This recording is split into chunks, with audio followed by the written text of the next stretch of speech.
You're listening to the Back Porch Talk podcast. Danny and Jason had many discussions and debates on the back porch while making pivotal investment moves with assets. That's right, with trading cards. They welcome you to the back porch and right into those discussions about current sports news with a fresh and unique twist. So come on and join us.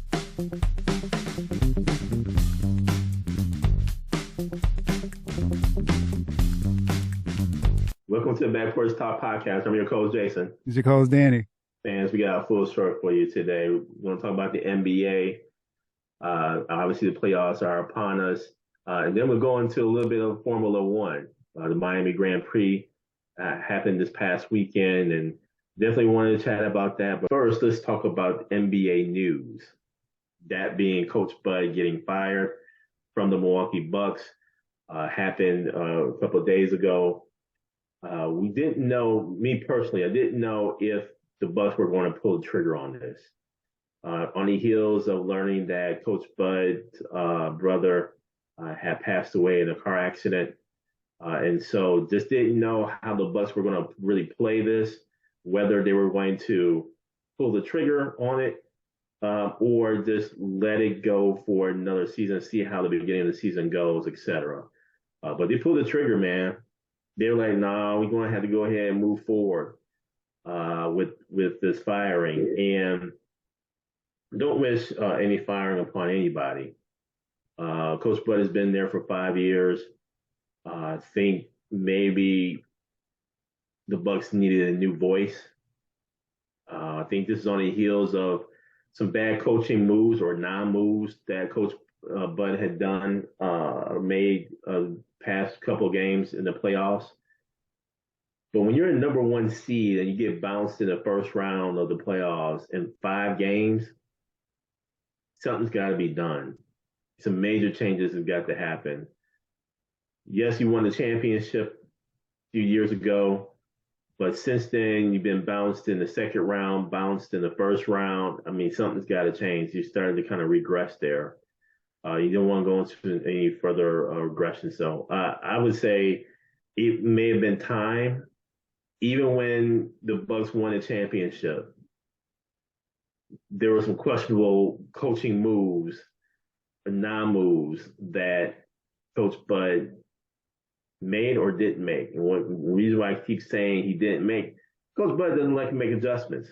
Mm-hmm. And didn't make any adjustments in this series.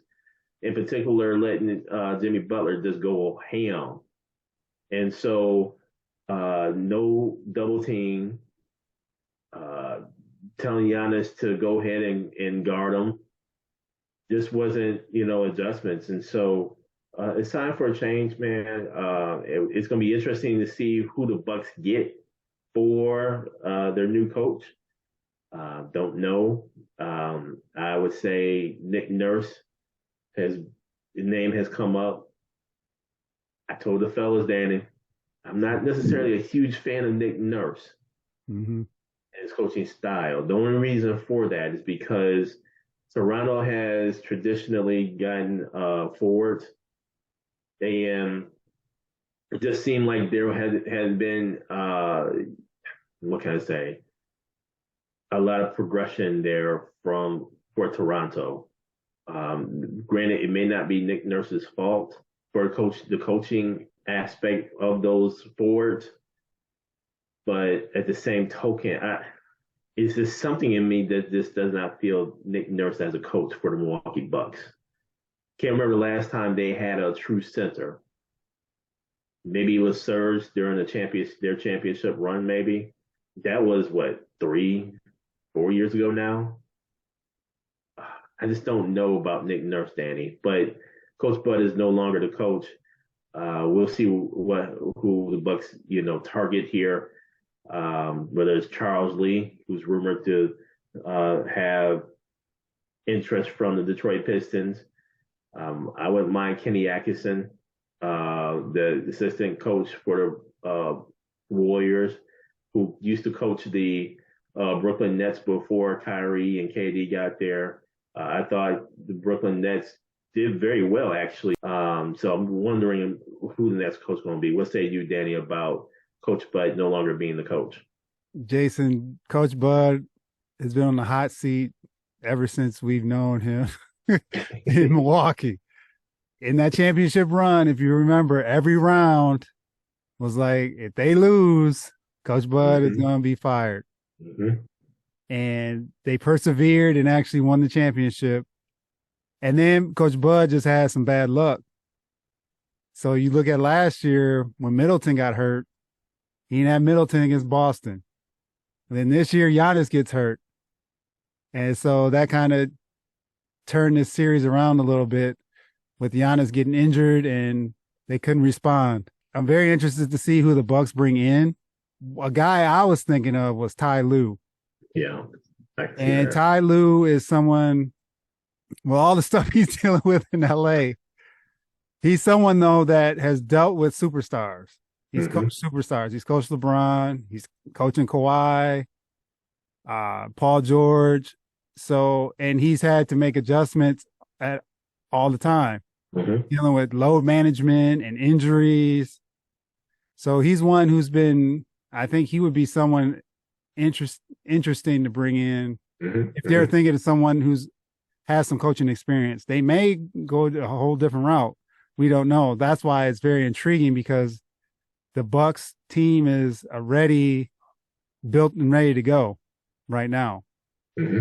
Uh, but the other thing of note is with these free agents and the coach coming in, what's going to be promised as far as are they going to resign Middleton?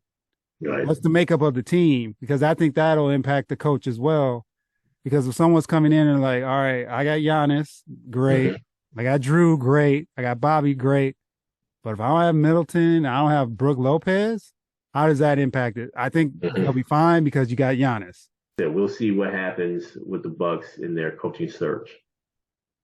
But then you're on to these NBA playoffs and where things are getting very interesting, especially after last night's win by the Phoenix Suns, tying the series 2-2 against the Phoenix Sun, excuse me, against the Denver Nuggets. And wow, 129, 124. Jokic just went off. 53 points, 11 assists in a loss. Devin Booker continues to be on fire. No pun intended with the Suns, but 36 points, 6 boards, 12 assists. Devin Booker had. They go ahead and win this game, Danny, and they level this series 2-2, going back to Denver. You had the likes of KD doing what he does with 36 points of his own, 11 rebounds, 6 assists. I mean, KD and Booker has been, man, on fire. The biggest question has been what about the teammates, that being on the bench. And Shamit had 19 points. You had TJ Warren with 5 points, Landell with 8 points. So, and Ross with 8 points. So the bench played better at home, but we'll see what they do on the road. What say you, Danny, about these Denver Nuggets, Phoenix Suns? Jason, that game was wild last night, man. It was one you could not turn off. I'm telling you. And the other thing too is Jamal Murray had a great game, the Mm-hmm. fourth Mm-hmm. quarter, but Landry Shamet hits 4 3-pointers in the fourth quarter, and it was where you thought Phoenix was kind of pulling away. Here comes Denver back into the game, and it was one of those games, man, that will definitely go down in history just based Mm-hmm. on Jokic doing what he did, Booker only took one shot in the fourth quarter. Let that sink in. And they still did what they did. So it's going to be interesting now. They're going back to the altitude. Mm-hmm. And with all these minutes and these, now it's every other night. How does that impact the Phoenix Suns and their legs and their bench, things like that, where Denver being at home, now some of their role players should be stepping up, being at home. This game five is going to be something else, man.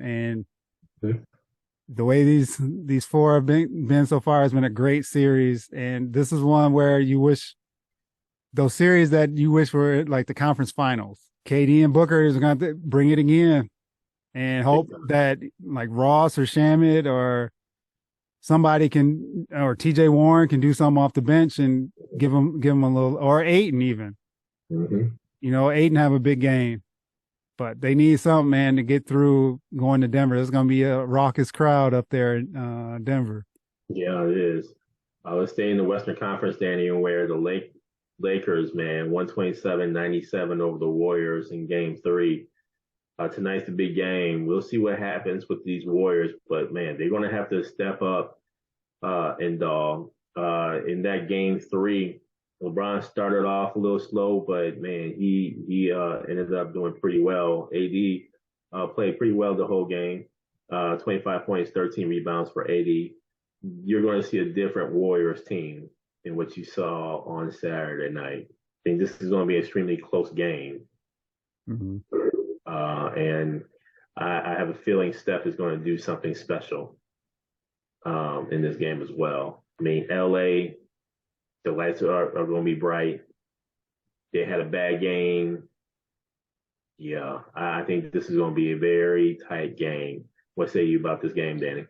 As the world turns with Anthony Davis, the Lakers go where he goes, man. If he brings his A game, they're set. But you saw what happened in Game 2, and that consistency will definitely impact them.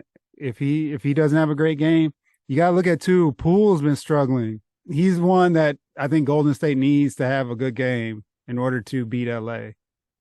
Clay didn't have a great game last game. They actually started off fast. They were winning the game, and then LA went on. I think it was like a 30-8 run that closed the second quarter, which turned the tide of this game, and where the Lakers just dominated in the second half. But it's Anthony Davis, man, for me. If he comes to play tonight, they're going to be tough to beat. And as long as the role players do what they need to do and stay consistent, they should win. But you never know with Golden State and either team, because we talked about this before.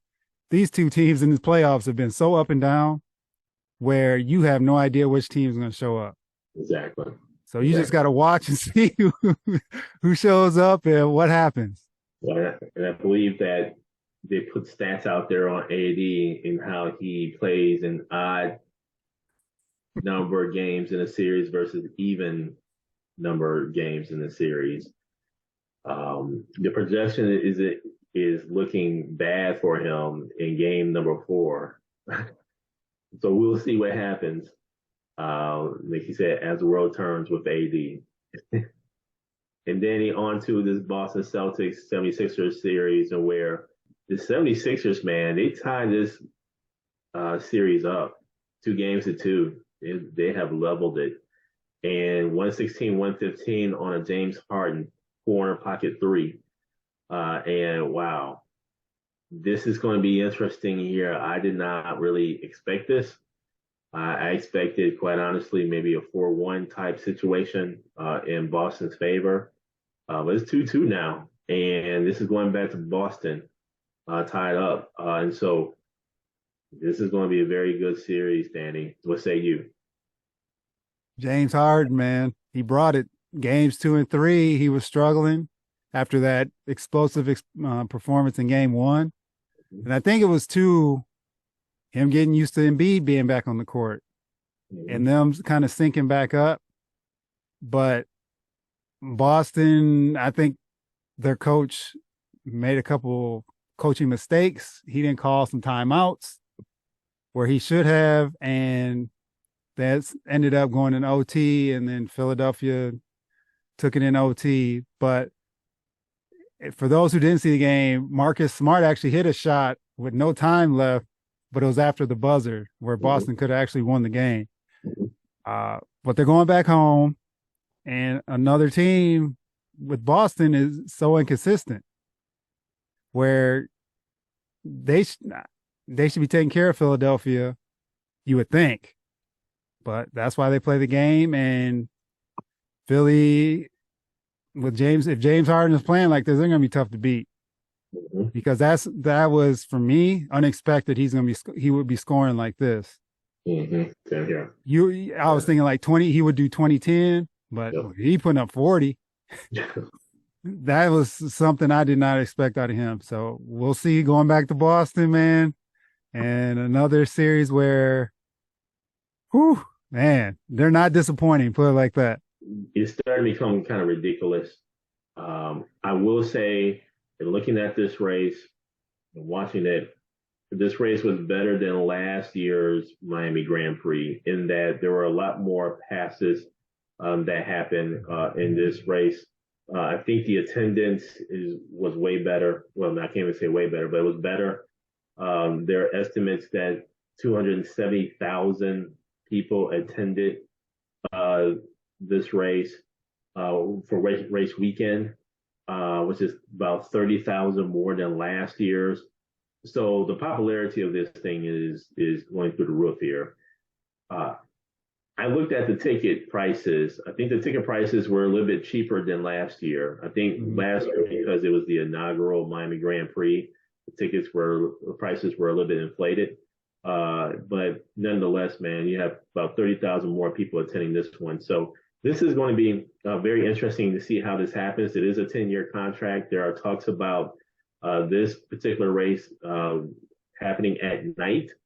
I don't know how that would go, quite honestly, with regards to just the time difference or what have you. But man, that would be great. A night race. So yeah, this Miami Grand Prix was really interesting, Danny. But what's starting to become old is that Red Bull is just running away with this thing. Max Verstappen started in the ninth position. He ends up winning a race, and they try to do something a little bit different too in Miami. And so they had the announcement of the drivers. LL Cool J actually did the announcement while will.i.am was conducting the orchestra off of his new song with Lil Wayne. So yeah, this was a little bit different. And reading the article, it seemed like the drivers didn't necessarily care too much for the introductions. They would rather just go right into the car and start to drive, etc. Which I can understand. I mean, if you're in that mindset right before a game, right before a race, and you have a different mindset and you're not wanting to take another however long it takes, 10, 15, 20, 30 minutes, whatever, to be introduced, to be in the sun, or whatever the case may be. I can understand that. I can respect it. Maybe personality clashes, whatever the case may be. I think it added a little flair in Miami. They'll probably make some adjustments to it. Probably keep the drivers in some shade, some type of shade before getting announced or whatever. Yeah. But I kind of liked it. It added more flair to it, in my opinion. But yeah, Danny, Formula One, with the popularity growing here in the States, they're going to continue to do stuff like this, just to continue to draw in the crowd. I'm looking forward to the numbers, the viewerships, but I think this is going to be bode well for Miami. It's going to bode well for Formula One here in the States. What say you about Formula One racing in Miami? Red Bull, Red Bull, Red Bull. Watching Verstappen handle the way he did, even like at the end when he passed Perez and went ahead, took it. It's like you're looking at the cars, and I know like there's stuff going on that happened last year and whatever, but even the handling of those Red Bull cars compared to the other cars, it's like night and day. Like the way he was hitting those curves and doing what he was doing and eventually getting to, first place. It's amazing. It's like old hat now where you see it's like Red Bull. And then Alonso, third place again, Aston Martin. Sir Lewis Hamilton was in sixth. He kind of worked his way up towards the end of the race to get in that sixth spot. And his partner, Russell, came in fourth. So they need some drama. They need somebody to get in there and at least take second place and challenge them in one of these upcoming races. I agree there. I'm not certain of when the wind tunnel penalty occurs here. Need to do some more research on that. And this wind tunnel penalty was due to Red Bull going over the what they consider the cap in terms of spending. And so I don't know if it was this in general prior to the season start or if it was something that was going to happen in the middle of the season. Whenever it's taken, these other teams are going to have to really, really reconsider how their cars are being made, the adjustments. I believe there's going to be a serious upgrade by Mercedes here shortly. They need to do that quick, fast, and in a hurry if they wanted to continue to be in contention here. Luckily, there's about 17 or so more races.